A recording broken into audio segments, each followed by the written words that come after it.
Hello, hello. It is time for lecture 6. Lecture 6. It is so good to have you here. Thank you so much. And we are building today on lecture 6 regarding what we had just talked about in lecture 5, and that is the Hubble law, right? Edwin Hubble's explanation after his observations about things like standard candles and standard rods and velocities using the Doppler shift of light to try to figure out how fast people or objects, galaxies in this case specifically, were moving depending on how far away they were. Okay, so in distance measured in megaparsecs and velocity, here, measured in kilometers per second, then the Hubble constant is 70 kilometers per second per megaparsec. So just as a simple example, if an object, let's say, is moving at a velocity of 700 kilometers per second, okay? If v equals 700 kilometers per second and h equals 70 kilometers per second per megaparsec, then r is v divided by h, right? 700 divided by 70 equals 10. And then after you work the units, it would be 10 megaparsecs. So if an object were moving at a velocity of 700 kilometers per second, and your distance is 10 megaparsecs, if the Hubble constant is 70 kilometers per second per megaparsec. Okay, that's the kind of mathematical thing that astronomers can do to figure out how far away objects are in the universe. That is cool. It's very, very valuable and important because those distances, we will never be able to stretch a tape measure that far, right? So we have to find all these different ways to find distances. And remember when we had the Leavitt law to find this distances to galaxies containing Cepheid variables, right? Now we have the distances to the galaxies themselves based on their velocities. But as I said at the end of the previous lecture, this Hubble law, V equals HR, is much more profound than just a useful computational tool. Because this law reflects a fascinating quandary. No, not a quandary, a mystery. No, not a mystery, a tenet of the universe. Like, why? Why is this the case, right? The key to going to that next level, right? From the Hubble law to the hypothesis, why does the Hubble law work? That hypothesis, the key comes from this point. Notice that the farther away a galaxy is, the faster it goes. You see this relationship, right? There is a direct relationship between the velocity and the distance. So the faster the object is moving, the farther away it is from us, the observer. Okay, this is true in every direction. And notice that the velocity, right, is always positive. That means the objects are moving away from us. These galaxies aren't just moving fast, they're moving fast away from us. And the further away from us they are, the faster they're moving away from us. That is cool. That is weird, though. Doesn't make much sense. I mean, think about it. Gravity, right, is an attractive force. If you have an object here and you have an object here, they pull toward one another. They move in the direction of one another. So their velocity toward one another is negative.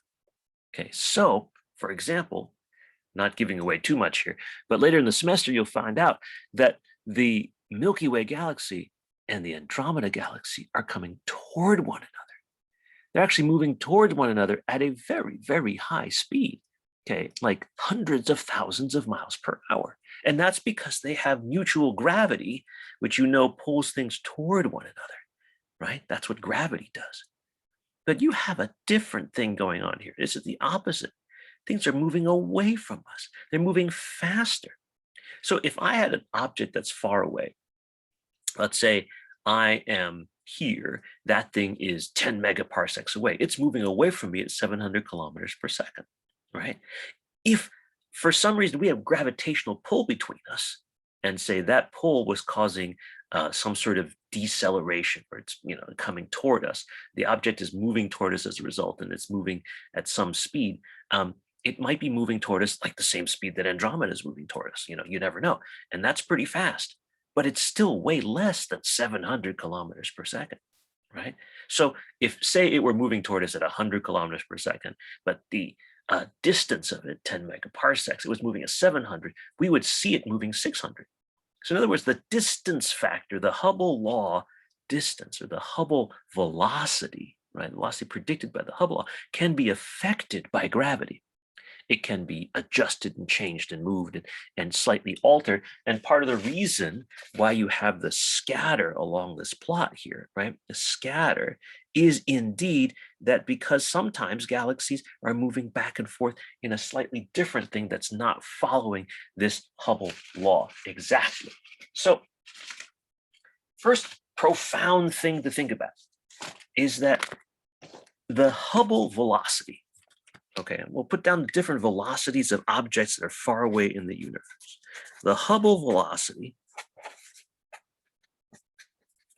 is the thing that we're talking about that's caused by whatever this Hubble law relation is. You can use that velocity, right, to figure out how far away an object is using the Hubble law. But then there's also this extra piece of velocity that's based on gravity, right? And we'll call that peculiar velocity. The peculiar velocity, it's not that it's weird or unusual, it's just not the same as the Hubble velocity, right? The Hubble velocity plus the peculiar velocity equals the observed velocity, equals what we observe. Okay, so I'll just put that down, equals what we observe.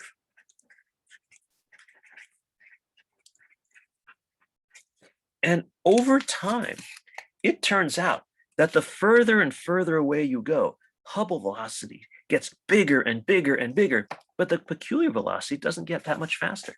Okay, the peculiar velocity at most gets up to like a couple thousand kilometers per second.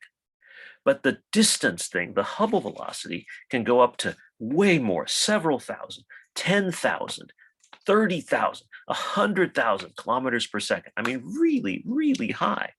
So that's pretty amazing if you think about that, right? This other motion completely on large scales is way, way higher, completely swamps gravity. We know that this peculiar velocity is caused by gravity, okay? There may be a few other little tiny forces involved, but basically peculiar velocity is caused by gravity. But what is the Hubble velocity caused by? Why is there this relationship with the Hubble velocity? Oh, I will tell you now. But this velocity's origin and what causes it is controversial. It has taken decades, a century, for us to really understand that aspect of the Hubble velocity. Why is there a Hubble velocity?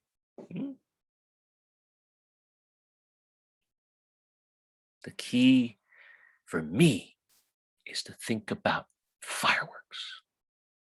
There's gonna be fireworks, so yeah, on the 4th of July, red, white, and blue, red, white, and blue fireworks. Oh, sorry. If anybody knows where that song comes from, let me know. You get a bonus point. You do. Okay. Here's the story, everybody. Think about fireworks.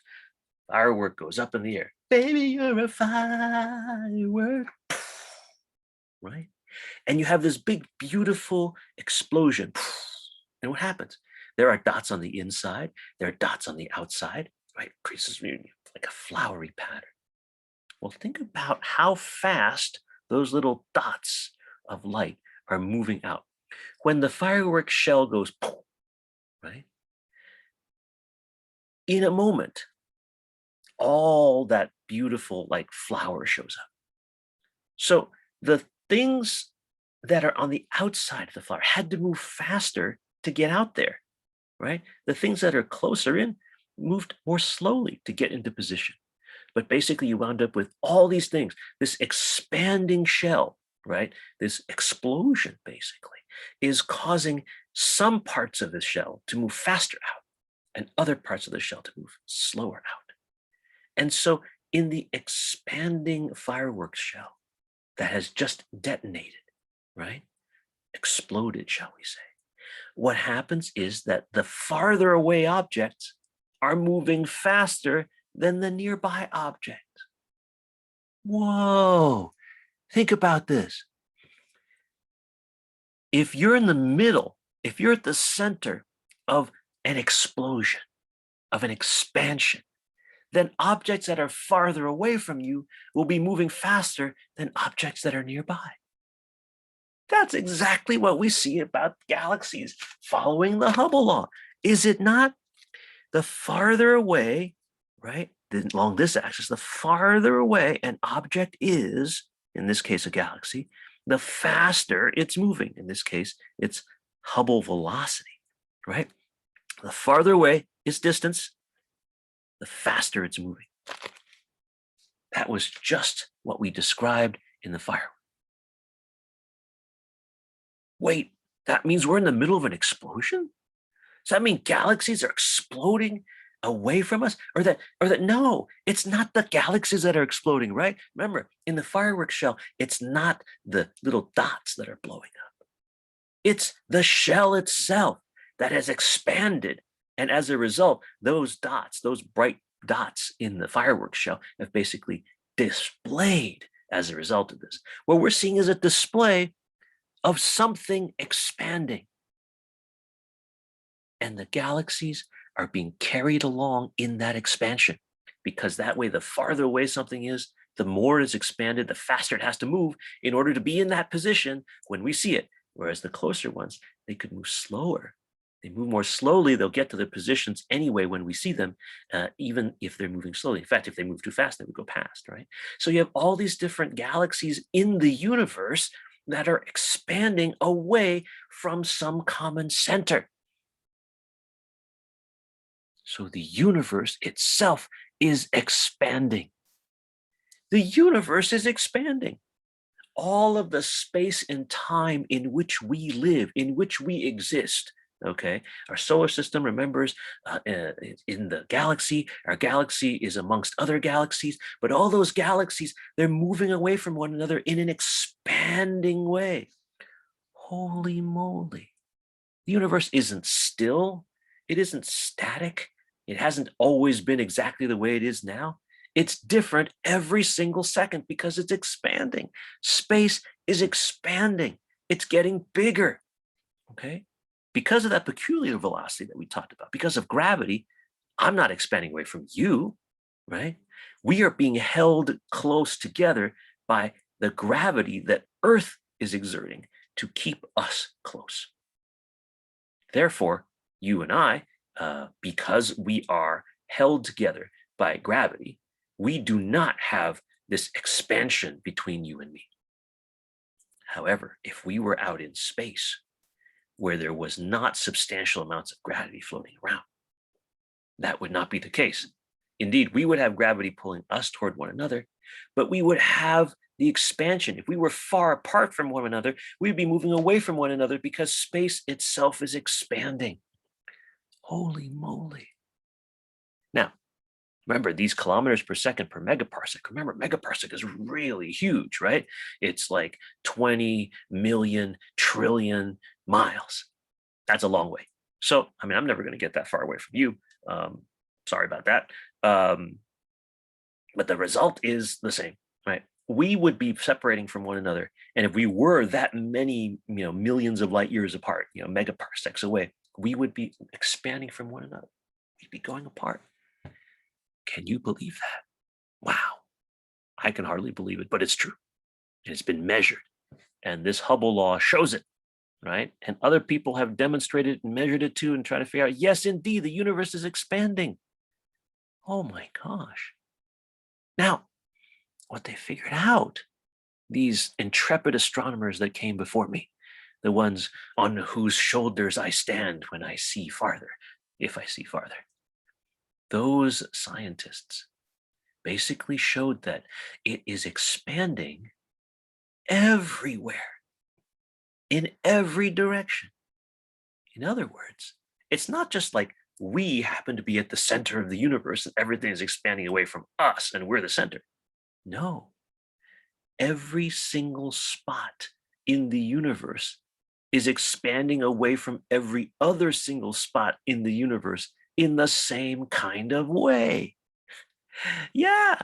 So what does that mean? It means that I am in the center of a universe, but so is somebody on Alpha Centauri. So is somebody in the Andromeda Galaxy. So is somebody in Galaxy XYZ NZ5245.37, a gazillion, miles away. Well, gazillion is actually not a real number, but you got the idea. No matter where you are in the universe, everything is expanding away from you. Holy moly. So what's happening is that there is a universe, we think, right? And the universe is expanding.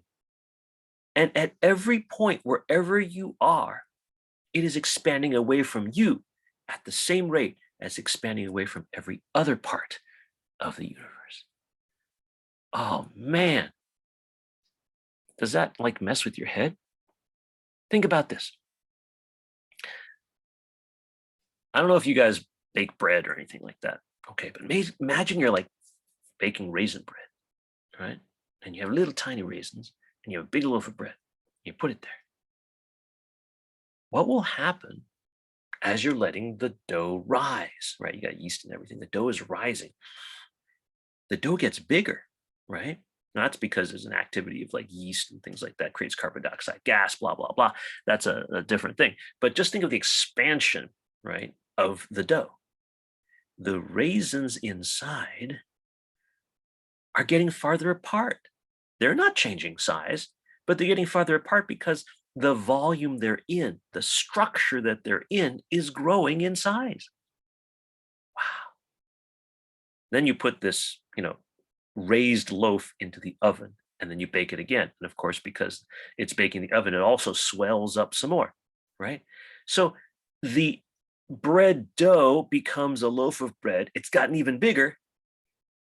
The little dots inside, the raisins, they haven't gotten bigger, but they've gotten farther apart because the space they're in, the volume of stuff they're in, the dough that's becoming bread, that's getting bigger.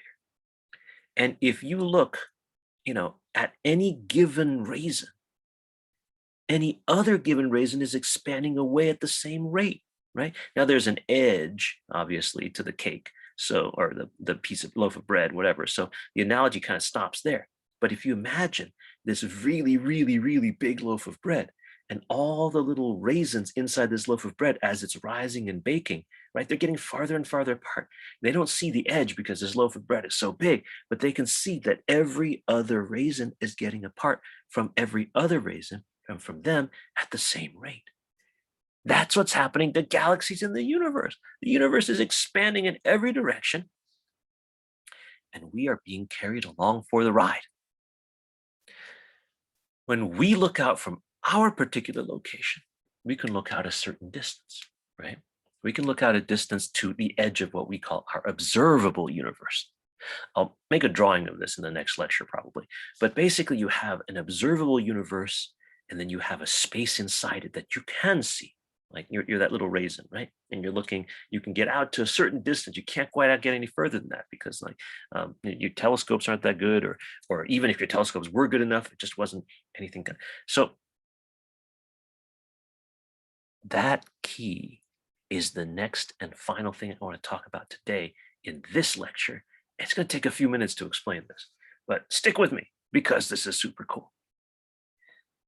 Those things are expanding away, right? Yeah. Well, they're expanding more and more and more. But remember that every single raisin in that bread, that dough, right? It seems like they're at the center.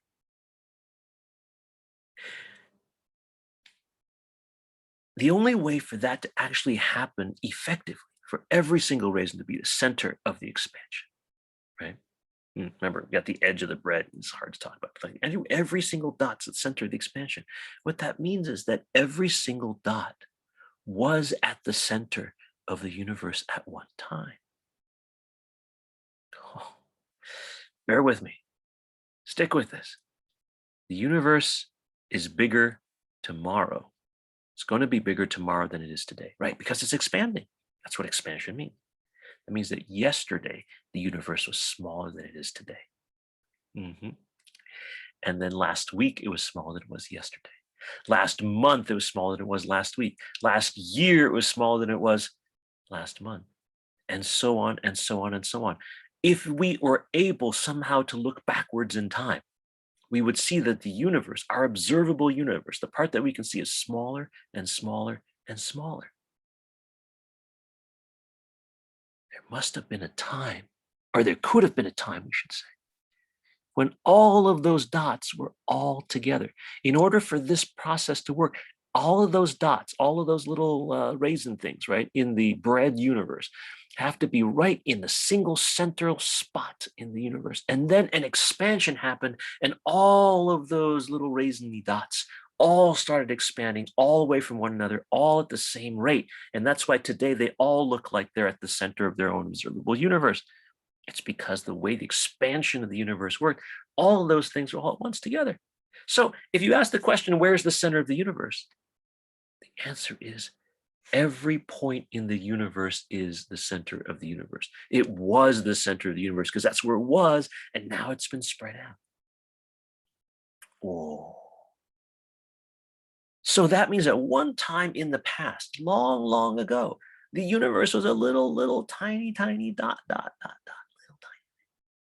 And now as it expanded into this big universe with lots and lots of galaxies in it, and in the galaxies are stars, and around the stars are planets, and on at least one planet, there are these carbon-based life forms going around wondering, how big is the universe? So the universe is expanding. That's amazing. How long has it been expanding? How long? How long has this been going on? You're basically tracking all the way back to the history, the beginning of the universe, when velocity was zero everywhere, right? And the distance was zero everywhere. How can we figure out how long ago that was? H, the Hubble constant, the slope of this line is the key. Let me demonstrate this. If I take the Hubble constant, right? I said before, the Hubble constant, H, is 70 kilometers per second per megaparsec, right? That's the rate at which the universe is expanding. So to figure out how long the universe is expanding, I take the reciprocal. Remember that fancy word, reciprocal?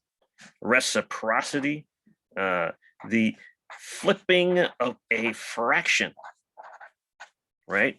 If H is a number, then its reciprocal, in mathematical terms, is 1 over H, okay? The reciprocal of the Hubble constant of the expansion rate of the universe is the amount of time the universe has been expanding. Take the reciprocal of the rate of expansion, and you get the amount of time it's been expanding. 1 over H, right? We call that the amount of time the expansion has been going on. Or, because it's the Hubble constant, or the reciprocal of the Hubble constant, we call it the Hubble time. Hubble time now. Okay, sorry. That's probably old too. Anyway, not probably, I know it's old. Somebody made some comment about the Super Bowl that if you like the Super Bowl halftime show, then it's, well, you guys can find the meme. I don't want to get into it here, but I enjoyed the halftime show, but 1 over H equals the Hubble time. That's the amount of time the universe has been expanding, okay? Because based on the measurement. So 1 over H equals Hubble time. And so let's figure this out. That equals 1 over 70, right? 1 over 70. That's the 1 over h, but we have to flip the reciprocal of the units too. 1 over 70 megaparsecs per kilometers per second. That's how long the universe has been expanding. What? That's not time. Megaparsec per kilometer per second. How is that time? Time is seconds, right? Ooh. But this is time, because take a look. A megaparsec and a kilometer, they're both units of length, right? And this per second in the denominator of this fraction makes it a 1 per second per second. So 2 negatives, right? And the reciprocal of a reciprocal is itself. So when an s to the minus 1 is in the denominator of a unit, then it's equivalent to just an s to the plus 1, or seconds, by itself. So that means first I have to make a conversion between the number of megaparsecs in a kilometer. Then I can do just the seconds, right? So I'm going to do 1 over 70, and you got to look this up. How many kilometers are there in a megaparsec? How many kilometers are there in a megaparsec? Go look this up, everybody. How many kilometers are there in a megaparsec? I got time to wait. That's okay. Fortunately, I kind of know. Maybe I shouldn't, but I do.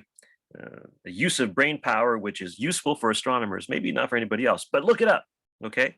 It turns out that there are 3.1 times 10 to the 19. Oh man, kilometers in a megaparsec. 3.1 times 10 to the 19 kilometers per megaparsec, and then megaparsec per kilometer per second.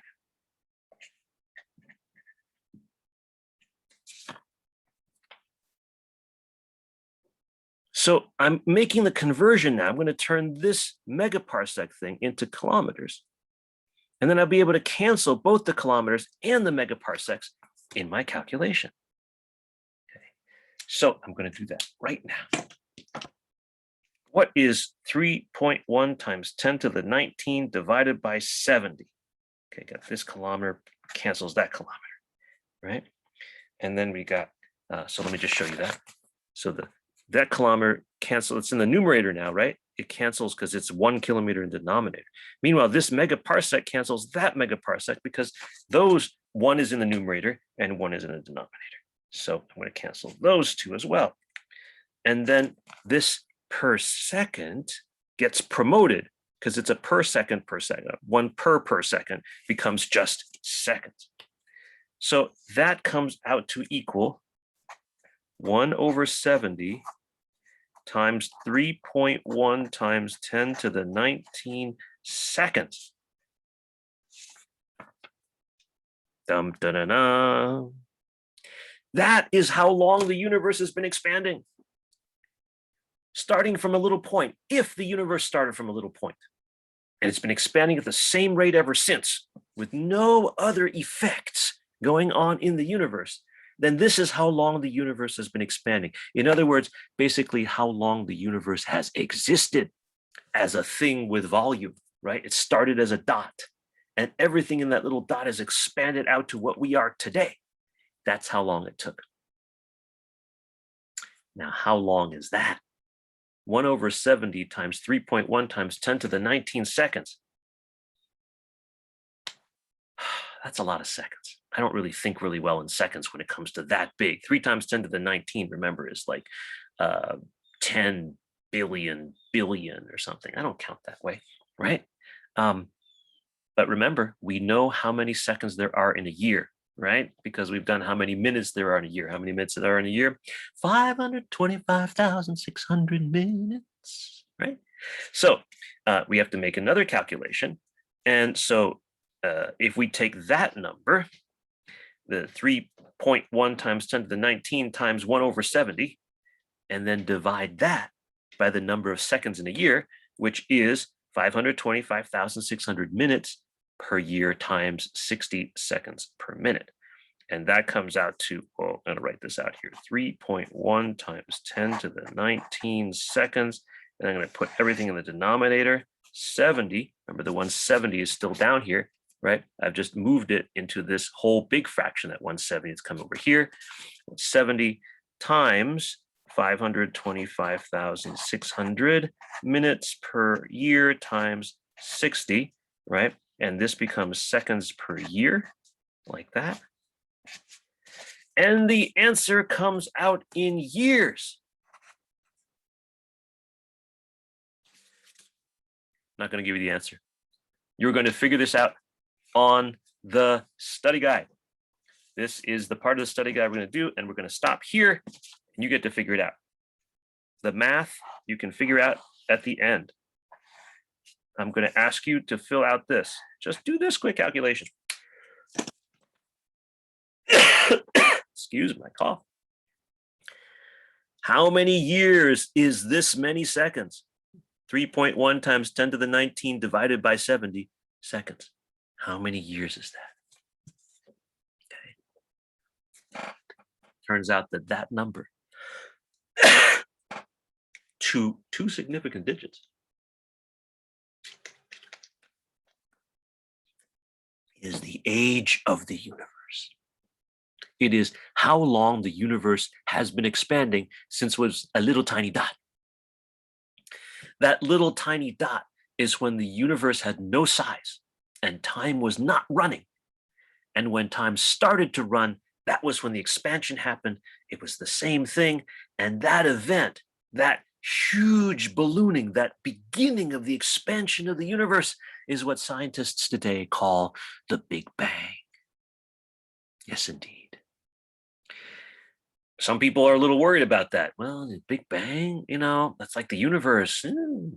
But no, I have no problem with it. In fact, I like Big Bang. No, I cannot lie.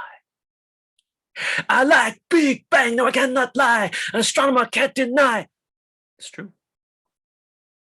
Big Bang is cool. So today, when we talk about the universe and the origin of the universe, we use this term, Big Bang cosmology. Okay, so I'm going to write this down now. We can now figure out this, the Hubble velocity. What is it that creates the Hubble velocity? It is the expansion of the universe. Expansion of the universe causes the Hubble velocity to exist.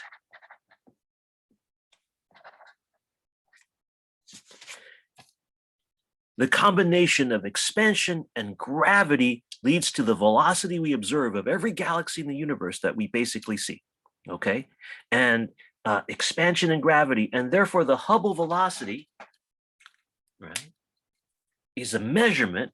And if we take the Hubble constant, which is the way that we can make that measurement and figure that out, the amount of time or the distance it's been, 1 over h equals the Hubble time, right? 1 over h. And again, I'm going to leave that open for you so you can figure it out. I'm going to put a little box around that so you all can fill in the amount. Remember, to 2 significant digits. Okay, 2 significant digits equals the Hubble time and the age of the universe. The amount of time the universe has been expanding. Okay. There are details, like I said, things are a little bit different because there is the universe is more complicated than just a single loaf of bread or something. But to within 2 significant digits, that's actually quite correct. And it's the Hubble time. And so all of this, right, from the Hubble time starts from the Big Bang, time equals 0, to the present, right, to the future. Not just to now, but going forward and forward and forward, right? So fellas, does the universe expand? Yeah. Make it grow real big. because of the Big Bang. From the Big Bang to the future, the Hubble time from the Big Bang to the future, right? The current time of the Big Bang is in this box. Fill it out. You figure it out, okay? I will talk about it in the next lecture. But at the Big Bang, the time was 0, right? We call that t equals 0. T equals 0 was when the Big Bang happened. T equals this is the current time, is how long the universe has been expanding till today, okay? And then the future, time gets bigger and bigger and bigger. Time approaches infinity. Time approaches infinity in the future. Time was at t equals 0 at the Big Bang, and this time, that's today. So, if you want to know where we are in the universe at this very moment, today is the time. And here, this location is where we are. It is today, and we are here. That's our place in the universe, both in space and time. Can you believe it? Is that cool or what? That, folks, is the end of this lecture. Thank you so much for your time. Think about these things. Remember to fill out the study guide. Ask questions of your recitation instructor or me or your lab instructor if you have any questions at all, okay? And realize that we have just gone through something that took years to put together. But if you just think about it mathematically, you interpreted a simple equation with 3 letters in it and an equal sign. And from there, using all of our other tools, we have come up with one of the most significant scientific theories of the universe, the Big Bang Theory. Not the TV show, although it's a decent name for it, right? Why not use the name of one of the greatest scientific theories of all time as the name of your sitcom? The scientific theory of the Big Bang, that the universe starts small and has been expanding, and that explains why the Hubble law works. That explains the motion of the things around us. It explains the origin and the history of the cosmos. We'll get more of that in the next lecture. Thank you so much. See you then.